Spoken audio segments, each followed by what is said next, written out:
Bismillahirrahmanirrahim. Assalamualaikum warahmatullahi wabarakatuh. Alhamdulillahirabbil alamin. Shalatu wassalamu ala asyrafil anbiya'i wal mursalin wa ala alihi wa sahbihi wa tabi'ina lahum bi ihsanin ila yaumiddin summa amma ba'd. Alhamdulillah, kita ucapkan syukur kepada Allah Subhanahu wa taala pada bulan Ramadan kali ini 1441 Hijriah, bertepatan dengan musim COVID-19, kita masih diberikan kesehatan oleh Allah Subhanahu wa taala dan dijauhkan dari berbagai macam penyakit. Ya, kesyukuran ini hendaknya kita wujudkan dalam bentuk menambah ketaatan kepada Allah Subhanahu wa taala.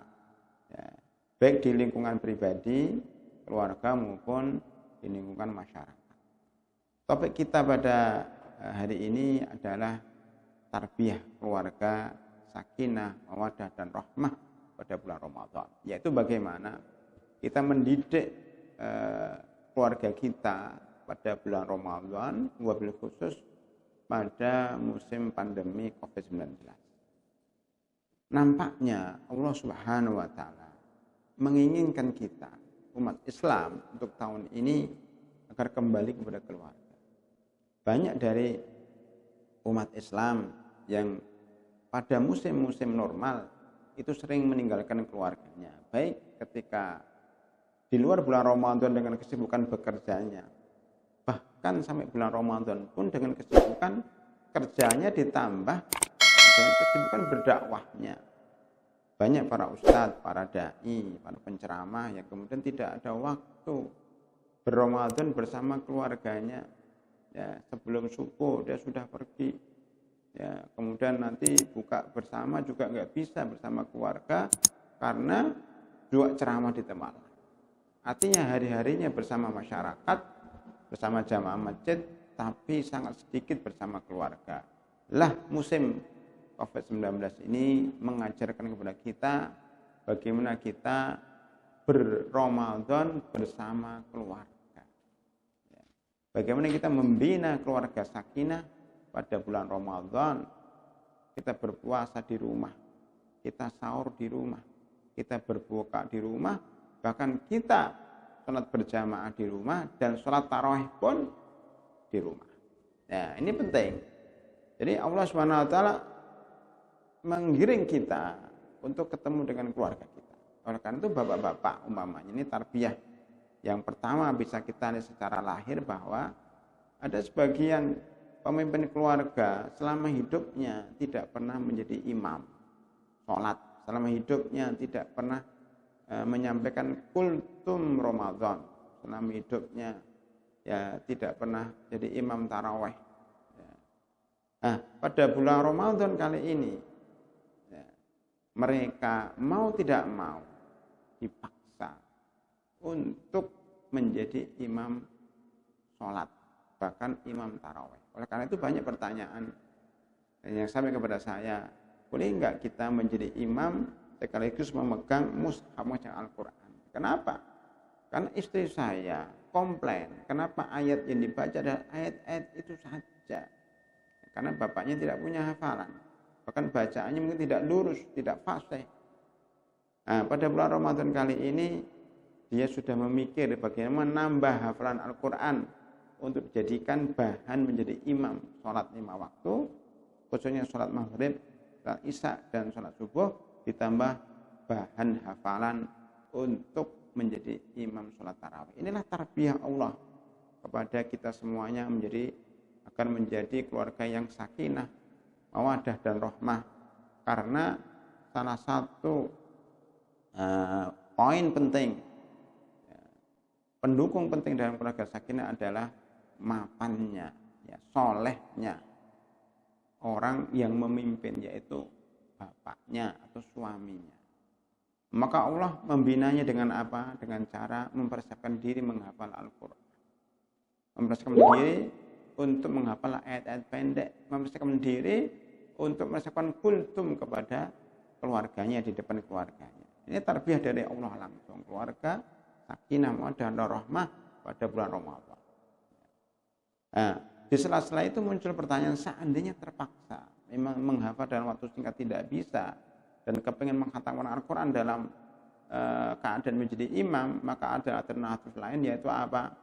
Dia membeli Al-Quran yang besar, ya, namanya mushaf tahajud atau mushaf biasa, mushaf Madinah, tetapi dia harus membeli tripodnya, membeli tiangnya supaya bisa meletakkan mushaf itu di atas tiang tersebut, sehingga dia tidak perlu memegang.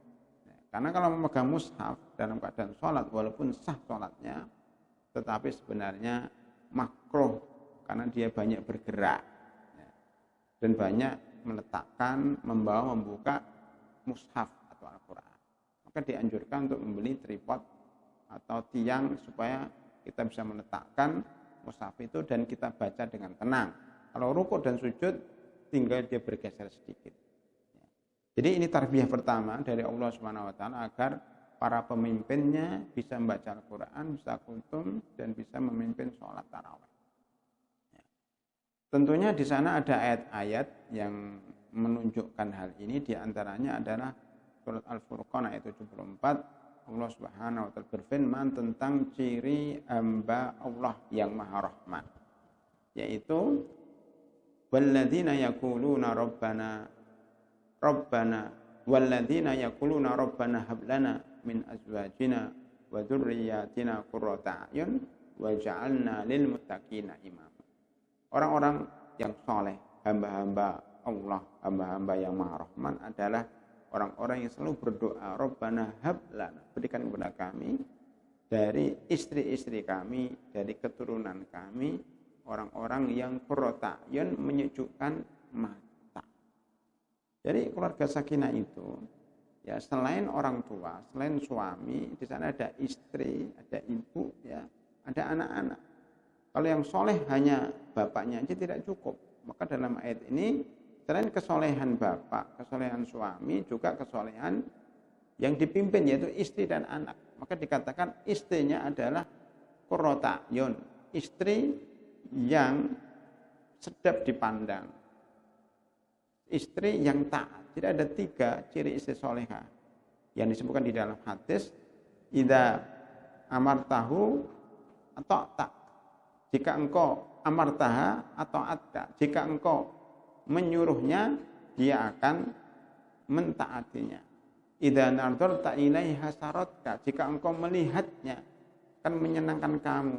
Wa idza ghabat anka, ya, jika dia tidak berada di depan kamu, hafizat, ya, dia akan menjaga malak, dia akan menjaga harta kamu dan menjaga nafsaha, menjaga dirinya. Ya, ada tiga ciri wanita soleh adalah: 1, jika dipandang enak, jika diperintahkan taat, dan jika pergi dari Anda atau Anda tidak di rumah, dia jaga rumahnya, dia jaga hartanya, dan dia jaga dirinya.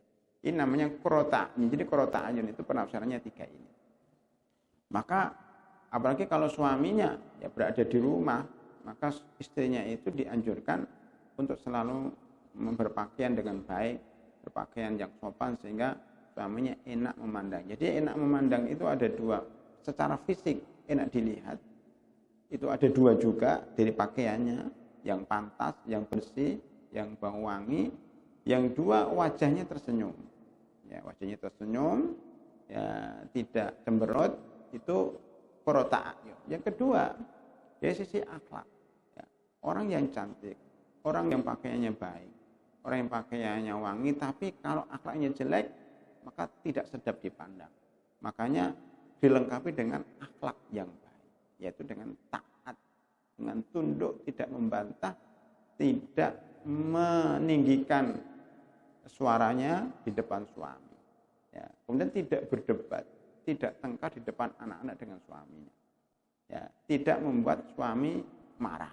Bahkan di dalam hadis sahih disebutkan bahwa jika suami marah, maka perempuan yang ahli surga adalah dia akan datang kepada suaminya, meletakkan tangannya di atas tangan suaminya dan mengatakan, saya tidak akan bisa tidur nyenyak sampai engkau ridho wahai suamiku. Oleh karena itu, surga itu ada di telapak kaki ibu bagi anak. Jadi surga anak ada di telapak kaki ibu tetapi surga istri ada di telapak kaki suami. Maka orang yang taat kepada suaminya akan masuk surga. Lihatlah suatu hadis yang menyebutkan jika seorang perempuan somat, ya, somat sahroh, sholat khamsah, sholat 5 waktu, wa somat syahroha, berpuasa pada bulan Ramadan, wa ta'at zaujaha, dan taat kepada suaminya, qilalah udkhilil jannah min haitsu babin sya'at. Maka dikatakan kepada perempuan yang taat pada suami, yang menjaga sholat, yang berpuasa bulan Ramadan, masuklah surga dari pintu yang kamu inginkan. Udkhilil jannata min babin min babil jannah min aibabil jannah syi'ti. Kapan yang kamu mau, mana yang kamu mau, kamu masuk surga. Artinya perempuan yang solehah, ya, yaitu taat kepada suami, itu akan disejamin masuk surga dengan izin Allah Subhanahu wa taala. Makna qurratu a'yun bagi istri. Makna qurratu a'yun bagi anak, tentunya anak yang taat kepada orang tuanya, yang tidak menghadap orang tuanya. Wala taqul lahuma uffin wala tanharhuma wa qul lahuma qaulan karima, yang sopan di depan orang tuanya, yang selalu mendoakan rabbighfirli wa liwalidayya warhamhuma kama rabbani shaghira. Ya, jadi ini yang dimaksud dengan Rabbana hablana min azwajina wa dzurriyyatina qurrata waj'alna lil muttaqina imama. Ini sangat relevan sekali dengan kejadian kita saat ini, dengan musibah kita saat ini. Waj'alna lil muttaqina imama. Dan jadikanlah kami sebagai imam para pemimpin. Mungkin banyak yang kemudian merasa melintir, bagaimana saya jadi imam para pemimpin, para mutakin, padahal kami belum mutakin. Kita katakan bahwa jika Anda menjadi pemimpin keluarga yang baik, sehingga istri Anda baik, anak Anda baik, istri Anda solehah, anak Anda soleh dan solehah, maka berarti Anda sudah jadi pemimpin orang-orang bertakwa, yaitu pemimpin orang-orang bertakwa dalam keluarga Anda. Ini surat Al-Furqan 74. Ya. Kita pindah ke surat At-Tur, surat ke-52 ayat 21. Allah berfirman, walladzina amanu wattaba'athum dzurriyyatahum biimanin alhaqna bihim dzurriyyatahum wa ma alasnahum min amali min syai' kullu nafsin bima kasabat rahim. Kullu imrin bima kasabat rahim. Dan orang-orang yang beriman kemudian diikuti oleh anak-anaknya dengan keimanan, maka Allah akan menyusulkan ayat anak-anaknya itu kepada derajat bapak-bapaknya di surga tanpa mengurangi pahala bapaknya. Jadi para ulama menafsirkan dengan tafsiran sebagai berikut, bahwa jika seorang bapak soleh kemudian diikuti oleh anak-anaknya dengan kesalehan tersebut, dengan keimanan, disebut dengan keimanan itu maksudnya iman umum. Ada iman umum, ada iman khusus. Iman umum itu dia orang Islam, dia sholat 5 waktu, dia puasa Ramadan, dia taat kepada orang tua, itu iman umum. Adapun iman khusus atau iman rincian adalah ketakwaan, membaca Al-Quran, puasa sunnah, berakhlak yang mulia secara detail. Itu iman yang terperinci. Makanya jika seandainya orang tuanya adalah orang tua yang saleh dan diikuti oleh anak-anaknya dengan imannya, maka anak itu akan diikutkan hati di makom, ya, di posisi bapaknya yang soleh itu, walaupun anaknya tidak sesoleh bapak. Ya. Umpamanya kalau secara di masyarakat umum, bapaknya seorang kiai besar, seorang yang taat kepada Allah, yang selalu sholat tahajud, yang berpuasa, yang menghafal Al-Quran, ya. Tetapi anaknya orang umum, ya, dia jarang puasa, ya, dia yang jarang baca Al-Quran, tapi masih soleh, masih iman, masih beriman, dia akan diikutkan pada hari kiamat di posisi bapaknya. Bapaknya di surga Firdaus umpamanya, anaknya di surga bawah. Maka pada hari kiamat nanti anaknya akan diikutkan ke tempat bapak. Itu sebagaimana kalau kita lihat di masalah urusan dunia, seorang pejabat, bapaknya pejabat, anaknya orang biasa bukan pejabat.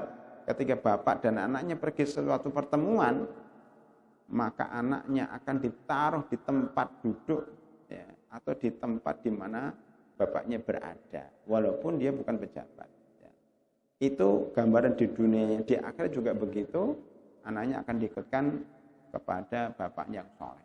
Ini menunjukkan bahwa untuk membina keluarga yang samara, sakinah, mawaddah, rahmah dalam keluarga harus dicontohkan oleh orang tuanya dulu supaya anak-anaknya nanti akan mengikutinya. Oleh karena itu dalam surat At-Tahrim surat ke-66 ayat 6 Allah berfirman, ya ayyuhalladzina amanu qu anfusakum wa ahlikum nara.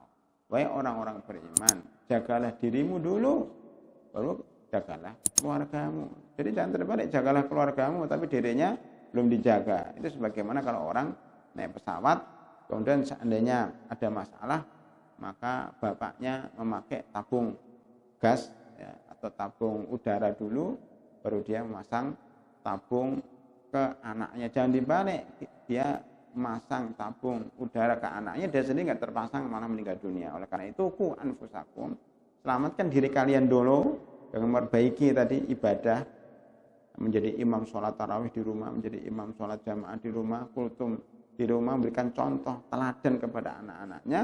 Baru wa ahlikum nara, kalau dia sudah bisa menolong diri sendiri, dia akan bisa menolong orang lain dan menolong keluarganya.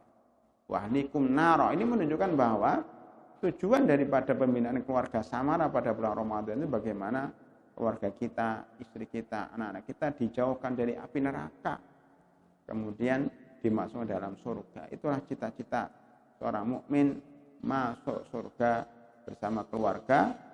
Terlihat jelas di dalam surat Al-Mu'min atau surat Ghafir, surat ke-40 ayat 7 dan 8, malaikat akan mendoakan kepada orang-orang beriman, Rabbana wa adkhilhum jannati adnin allati wa'adtahum wa man shalaha min abaihim wa azwajihim wa dzurriyyatihim innaka antal azizul hakim.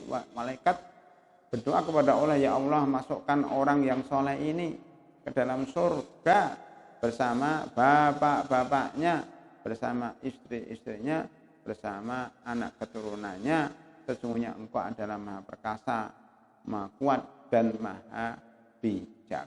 Artinya ketika nanti masuk surga tidak sendiri-sendiri kita masuk, tapi kita masuk bersama rombongan yang paling pertama adalah keluarganya. Maku anfusakum wa ahlikum nara.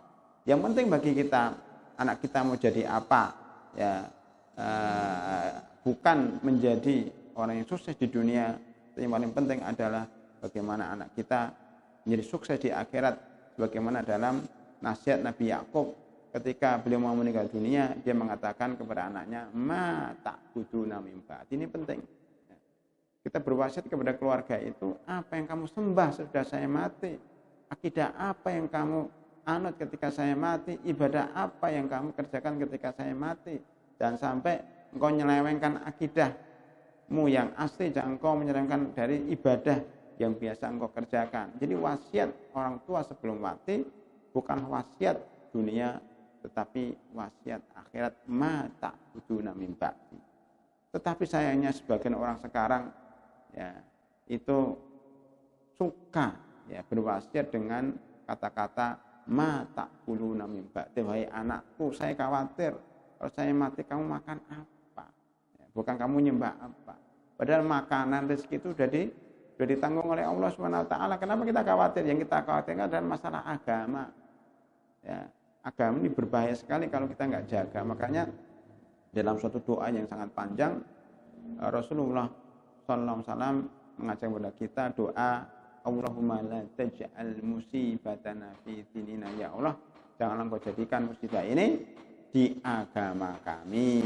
Seandainya ada musibah, jadikan musibah itu musibah dunia tetapi yang ringan-ringan saja dan kami bisa menghadapinya dengan tenang. Allahumma huwin alaina masaibad dunya. Ya Allah, tenangkan, mudahkan di dalam menghadapi musibah. Maka di dalam doa yang ini disebutkan Allahumma inna na'udzubika min jahdil bala wa darakis syaqa wa su'il qada wa syamatatil a'da. Ya Allah, jauhkan kami dari musibah yang besar. Artinya musibah kecil itu ada, musibah dunia. Yang jelas jangan sampai musibah itu menimpa agama kita. Itu yang dimaksud dengan ku anfusakum wa ahlikum nar. Musibah yang paling besar adalah kalau kita masuk neraka, naudzubillah min dzalik.